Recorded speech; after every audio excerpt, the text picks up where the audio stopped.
Hello, my name is Duncan Moss and I'm a lay minister here in Verwood, and this is my thought for this coming week. In the church's calendar we're approaching the season of Advent, and traditionally this is a time when we look at scripture verses in the Bible that refer to the time when Jesus will return to earth for the second time and judge. So today in many churches up and down the country, Jesus' parable about a man who goes on a journey and who entrusts his wealth to his servants is read out. In that parable, one of the servants was given 5 bags of gold, another 2, and a third servant 1 bag, as we are told according to their abilities. The one who received 5 bags went at once and put his wealth to work and gained 5 more bags. Likewise with the one who received 2 bags, he gained a further 2 bags. But the one who received just 1 bag, well, he dug a hole and hid his master's money there until he returned. When the master did return, he applauded the 2 servants who put their wealth to work and said, "As you have been faithful with a few things, I will put you in charge of many things. Come and share your master's happiness." But he had a real go at the servant who just hid it. He was upset and thought that putting it in a hole was a really lazy thing to do, for he could at least have put it into a bank and acquired some interest.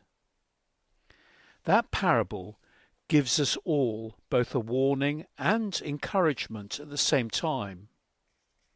Yes, we are clearly reminded here that God expects all of us to do something good with the gifts and abilities that each one of us are given, whether it be a lot or something very small.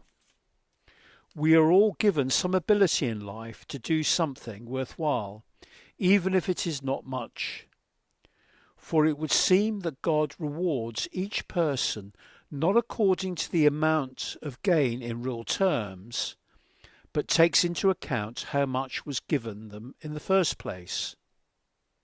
I have no doubt that had that master given a 4th servant just a few grains of gold, and that servant returned just a few grains more, he would have been well pleased with him as well.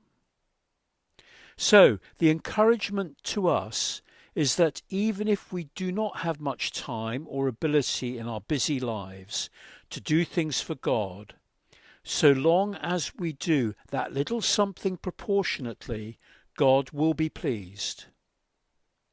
The Bible story of the widow's mite confirms that. On one day, Jesus was watching a crowd putting their money into the temple treasury.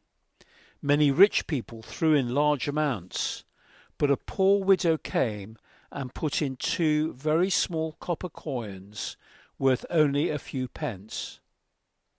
Calling his disciples over to him, Jesus said to them, "Truly I tell you, this poor widow has put in more into the treasury than all the others put together.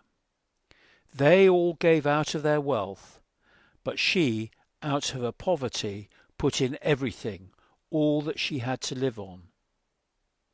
So the great encouragement for us is, little things do count in God's eyes, especially if those little things mean a lot to us, and God will reward that. Thank you for listening.